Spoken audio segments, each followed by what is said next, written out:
ક્રિયાપદને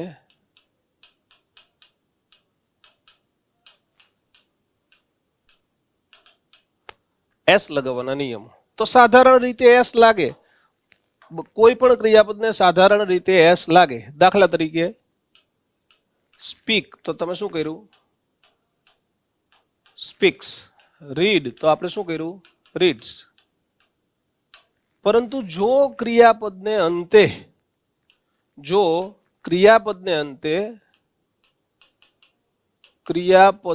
અંતે S, double S, S H, C H, X, O કે Z હોય તો એસ નહીં પણ શું લાગે? ઈએસ લાગે. બરાબર? તો શું લાગે? ઈએસ લાગે. હવે એના ઉદાહરણ જોતા હોય, એના ઉદાહરણ તમને એક એક આપી દઈએ એટલે તમને આઈડિયા આવી જાય. દાખલા તરીકે એસ વાળું, એસ ને ડબલ એસ બે આવી જાય. બરોબર? પ્રેસ, તો પ્રેસિસ. અને એક એસ ગણો તો એક એસ ને બે એસ ગણો તો બે એસ. બરોબર? પ્રેસિસ. એસએચ, પુશ, તો પુશિસ.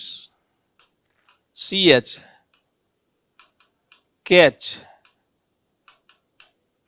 તો કેચિસ. એક્સ, મેચ ફિક્સિંગમાં જે ફિક્સ આવે ને તો ફિક્સિસ. આમાં ખાલી એસ નો લાગે, અહીંયા ઈએસ લગાડવો પડે. ગો, તો ગોઝ. બીજું એક્ઝામ્પલ લખવું હોય તો ડુ, તો ડઝ.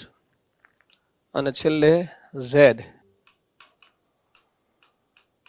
બઝ, તો બઝીઝ. બરાબર?